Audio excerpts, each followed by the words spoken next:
for you. How did you come into it where you knew that homeschooling was the best route for you and your kids or your family? I didn't. That actual feeling evolved over time, but I did have a sense of calmness when I decided to think about what it would look like for the education for my kids. And my older sister homeschools her children. And so I had a little bit of influence and some insight into what that picture would look like for me. And I seem to have a natural gift and talent for teaching others. So it Mhm. just really evolved into, I guess we're homeschooling now. It wasn't sit down, let's talk about it, make a decision. It just really kind of evolved naturally into it. And as each child came into the picture, I just added them into my schoolroom. Was it difficult for you at first to get the homeschool routine down? Yes, it was. It actually took me probably 2 to 4 years, and I had to come to the realization that there is no set in stone, never changing routine. As your children grow up, their habits change, which inevitably is going to affect the routine. So now I have a time block schedule, and what we do within that time block allows the flexibility for the routine to kind of ebb and flow through the homeschool experience. Got it. So you are also a working mom, I which am. kind of the backstory to all of this is that I met Jackie on LinkedIn and we started chatting and she said, well, I'm homeschooling 5 kids and juggling working full time too.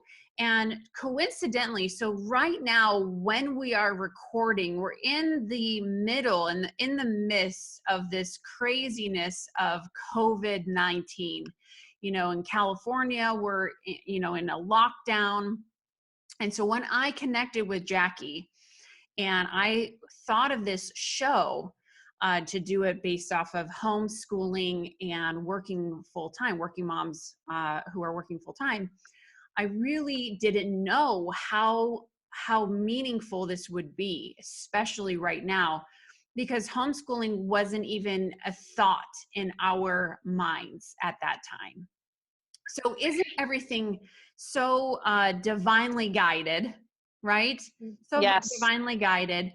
And I know you are a woman of faith, and I love that about you. And I think that this will bring such a richness to this conversation because this time that we're in right now, and this brings up a lot of anxiety for people, a lot of fear. And so I really wanted to do this as a how-to, as a look at a mom who is also very successful homeschooling her children, very involved with their schooling and also running a business. And I wanted to get the nitty-gritty on how she does it. So this is why we are here. So give us a little bit of, you said that you do time blocks, but how do you block your time in order to run a successful business and also homeschool? So I'll first start by saying it doesn't matter how long you've been homeschooling. I've been doing this for 16 years and the anxiety still is there because as a mom, you have a tendency to really want to perfect everything naturally. And when it comes to their education, of course, we are fully and solely responsible for giving them the best education. And that comes with a lot of pressure. Yeah. So working from home and homeschooling my kids was a natural uh, a natural process, but the way in which I did it, of course, brought a lot of different uncertainties and anxieties. So I had to really hone in on what my gifts and talents were. I really had to hone in on exactly what it was going to take to do this homeschool thing, work from home thing, not only just successfully, but really in a way that allowed my children to still shine in their own personalities and not micromanage them, because that really is a tendency for a lot of people, including myself. Mhm. So I came up with what I like to call the 5 to Thrive. And there are 5 different little areas that I focus on, which really sets up my day. And the first one is, believe it or not, to wake up and write down for 5 minutes in my journal, piece of paper, back of a napkin, I don't care what it is, everything that's going on in your head, everything. Mm. The goods, the bads, the do's, the don'ts, the anxieties, the gratefulness, the blessings. It doesn't matter. I stub my toe. I'm really rip roaring mad. Write it down. It helps to set the tone for how you're going to approach the next steps of your day. And then the second thing I do is I make my bed. I am a completely different person when I make my bed. And then I get up, I take a shower, and I do my hair. And it doesn't matter if I'm walking from the front door to the office next door, or if I'm going from the front door to all of my errands. I want my hair done because it makes me feel like I'm ready for anything. And I teach my children to do the same thing. And my day tends to unfold in a series of successful steps more intentionally, as opposed to just taking each moment as it comes and thinking to myself, oh, wait, what am I going to do at this moment now? And I time block. So you mentioned something about time blocking. And so the calendar is that next piece. I calendar everything. I calendar when I pray, I calendar when I exercise, and I give myself the amount of time necessary so that I can reset my cup. I cannot pour out all of my blessings onto my children and those that I'm teaching from an empty cup. It's just not possible. And if any of you that are listening have a tendency to feel like you need to give everything of yourself before you give yourself, take a look in the mirror, because if you are empty, drained, and exhausted, your kids will feel pressured, stressed, and anxious. I say that from 16 years experience of my kids recognizing there is a different energy in the room, and I have to do a check up from the neck up. And that's what I like to call it, is a neck up. I'm going to check up from the neck up. So I time block. 5 minutes to thrive, which is the 5 minutes to freedom, writing in my journal. I do my exercise. I make my bed. I make sure I do my hair. And then I take action.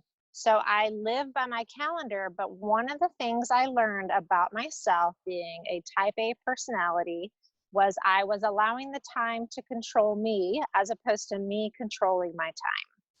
And what I mean by that is, I looked at my time as a way to decide and determine what I need to tackle that's going to give me or serve me the best, so I can dish out or serve out to others so that they can blossom and bloom. And that was a difficult process to understand. And I really had to go through a lot of experiences. I had to go through a lot of mess ups, and I had to really learn the law of acceptance.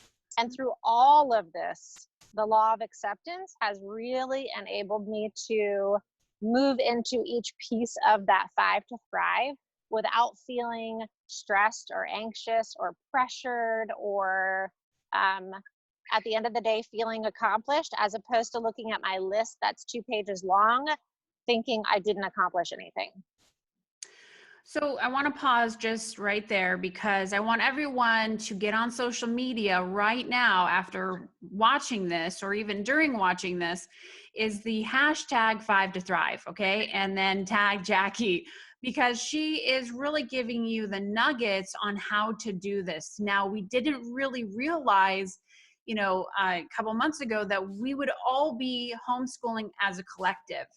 And the one thing that I really wanted to learn from Jackie through this show was how to homeschool. If not, I wasn't thinking this event would happen. I really didn't think that something like this was going to happen. The reason why I really wanted to talk to Jackie, but I knew I wanted this information for myself. Being a working, business mom, I take my kids to school. I'm very absent from their schoolwork, and that's full disclosure. Like, I know that sounds really bad, but that is exactly how I now reflect what happened. This event, this COVID-19 stuff, has really shown me how absent I was. in their schooling and education. So I knew that there was a change coming. I didn't know that it was going to be this, but what a huge blessing this time has been for all of us. And so I didn't know what they were learning. And that really caused uh, some feelings inside of me. You know, I felt bad. How did I let it go this far? How was I so distant? This would be a totally different conversation if we didn't have the COVID-19, I'll tell you that. And I'm so grateful that we are in this space together as a collective, because this will really help moms out there who are struggling to juggle it all. So I want to ask you, Jackie, how, when you have that mindset of juggling it all, how do you stop and pause and be there fully for your kids educationally? The first thing I do is I stop saying I'm going to do it all, quite honestly, because there isn't one person on the single planet that can do it all.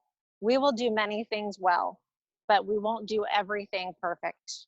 And I have a perfectionist mentality, and that was a lot of a eye-opener for me to recognize that nobody does it all. And we, by nature, especially moms, have a tendency to compare ourselves to other moms who we perceive are doing it all. And what I have learned, and what I would love to say to every single one of you, you guys, you moms, listen up. Stop comparing yourselves to other moms. You do you, and do you the best way you know how.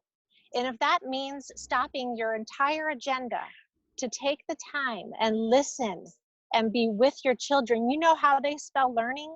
T-I-M-E. That's how they spell learning. Do you the best way you know how to do you. So I don't juggle it all, but I do have a list. I highlight the most important items that absolutely have to get done on the list. I cross them off. I look at my list, and at the end of the day, I feel, wow, I have accomplished a ton. Whatever didn't get accomplished, I move over to a new list. I also ask for help. That was that last piece. I asked for help, and that was the hardest thing for me to do, was to ask people for help. So if you're new in the arena of homeschooling your kids, whether it's temporary or permanent, do not deny the gift of somebody who has the educational background to be able to assist you in a way that you never or don't even want to or could. Give them the opportunity to help out. They want to gift you with that. Remember, we pour from a full cup, and we're designed to serve others. Allow that person to serve your needs and help your child out where you don't feel confident or comfortable doing. Such as myself, I have a tutor for math because that's not my strong suit. And it was very difficult for me as a mom to think, how do I not know this? I can't believe I can't teach this. And I started feeling guilty. I was ashamed. I was intimidated by others. And I thought, wait a second, hold up. This isn't my specialty. If I'm not a culinary chef, I'm certainly not going to drive myself to a kitchen and pretend to be the most amazing culinary chef on the planet. I'm going to call somebody in. So you call your reinforcements. Right. So that is how I juggle it all. I ask for help. I ask for help. So I love that. And so for me personally, I have a really hard time doing that. And so that will definitely, that'll push me. But I think we're in a time of not only reflection, but growth. And a lot is being merged here, even on a spiritual level, that we don't even recognize right now. And I think, you know, I was in panic fear mode the first week. You know, they said that school was going to be out for a month, and I was in panic and fear mode, which doesn't serve anybody. And I kind of went within, I withdrew. My kids, you know, did whatever. I was thinking how I went into zombie mode. Essentially, I just picture a zombie. That was me. And then my kid, I don't know if you heard my daughter, she just laughed. I just thought, I had this feeling I'm not good enough. I'm not smart enough. I can't teach them. I don't know how to do this. But I knew in my hearts of heart, maybe even in a couple of years, that I would want to take them out of the system, the education system, and give them an actual learning environment that I want to provide for them. And I Hmm. just that's why I really thought it was important to have this interview with you, is to provide that platform, because as we evolve and we start to see that the education system is quite broken, and there's traditions and things in there that I don't really I'm not in alignment with. So I thought, well, maybe I could, talk to you, and how do you deal with it? So this has really kind of thrown us into, well, here you go. And Sure. such a blessing. It really is a blessing and a challenge, and it has been really phenomenal for our family this last week. So we've only been on lockdown for 2 weeks now, and so I am doing much better this week, and I'm going to continue to do much better. Now, the other thing that I want to debunk with you, Jackie, is the notion of the kids not getting enough socialization. So if my son doesn't, end up going back to high school or whatever, I think the fear is that he won't be around his friends, or he won't have enough social interaction. Like, it'll just be him and his, sister. How do you work with that challenge?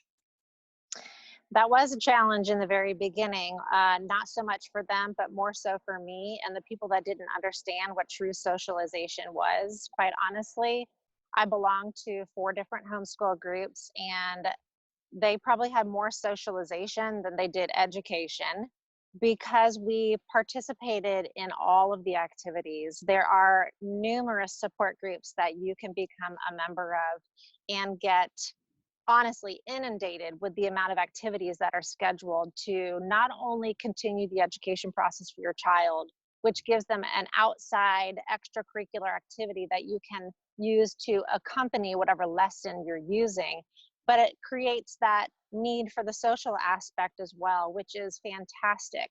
As my children have gotten older, we have not participated in those same events. So instead, we have now traded those events for different social activities, such as, my kids would kill me if they heard me say play dates, but play dates. I guess we call them hangouts now when they're older.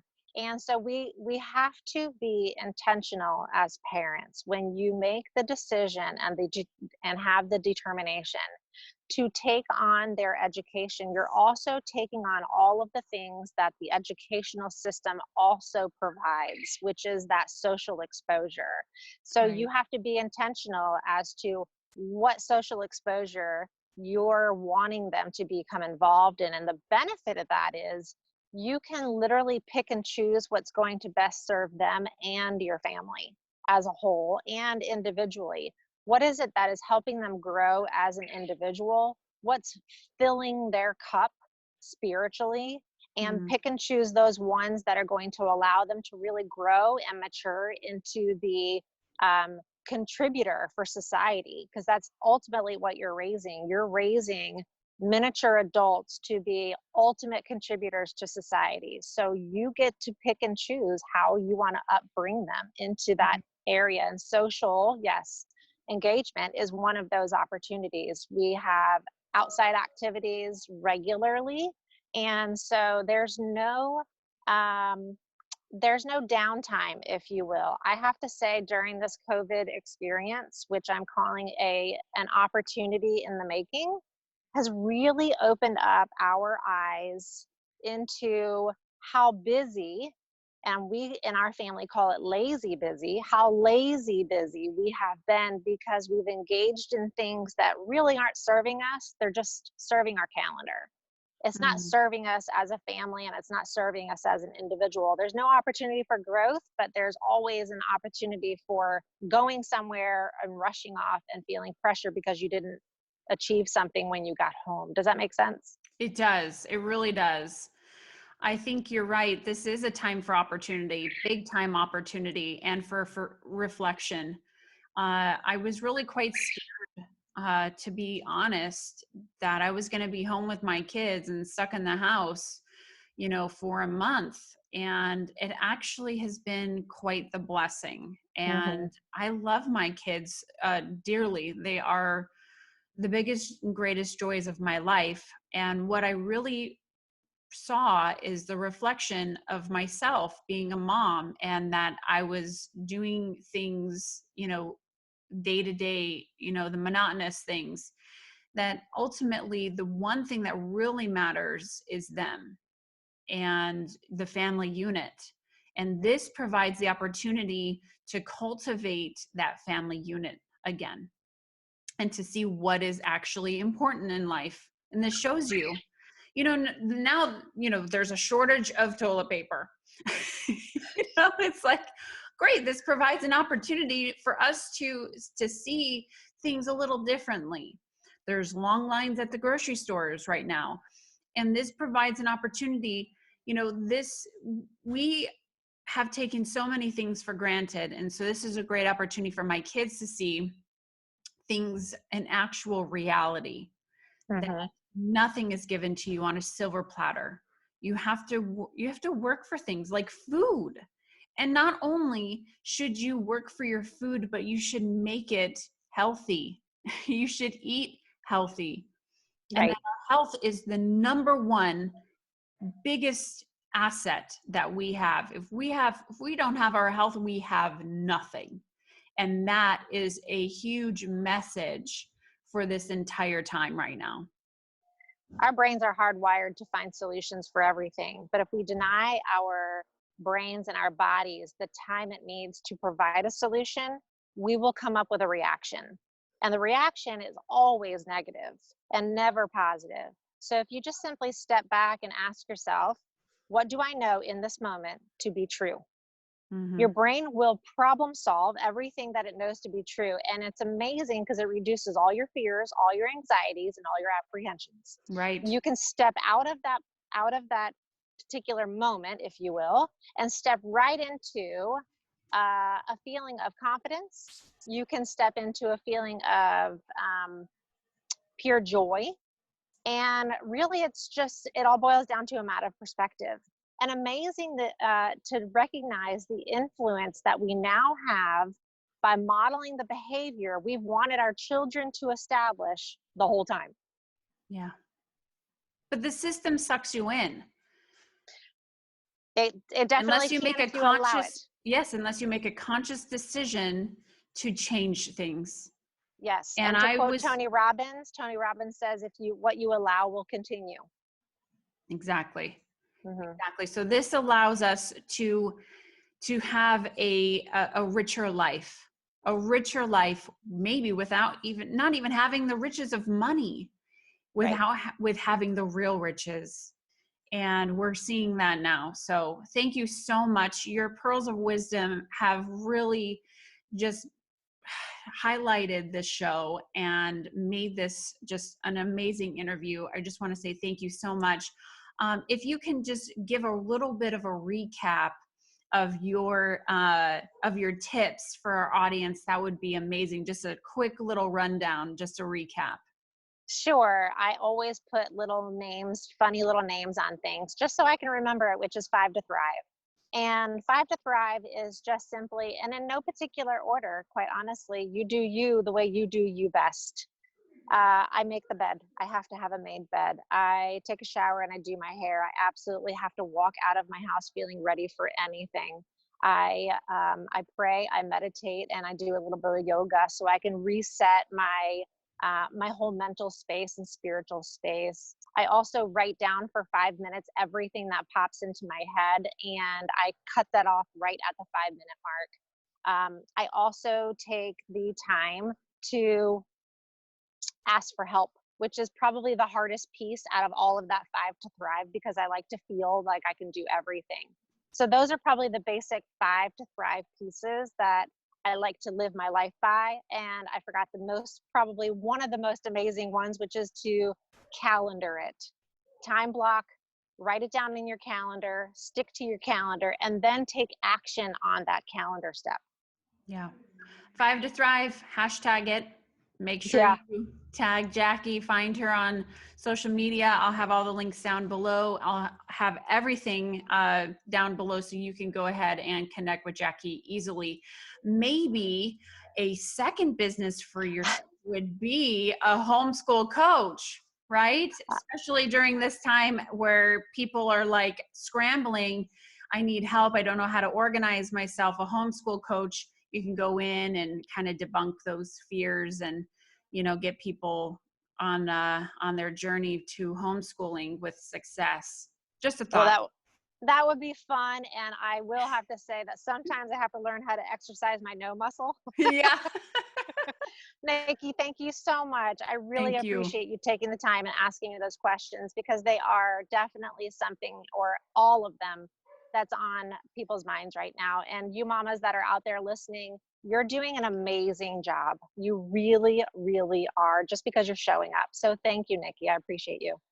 I appreciate you. Thank you so much for being on the Nikki Jensen Show. I'll see you soon.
We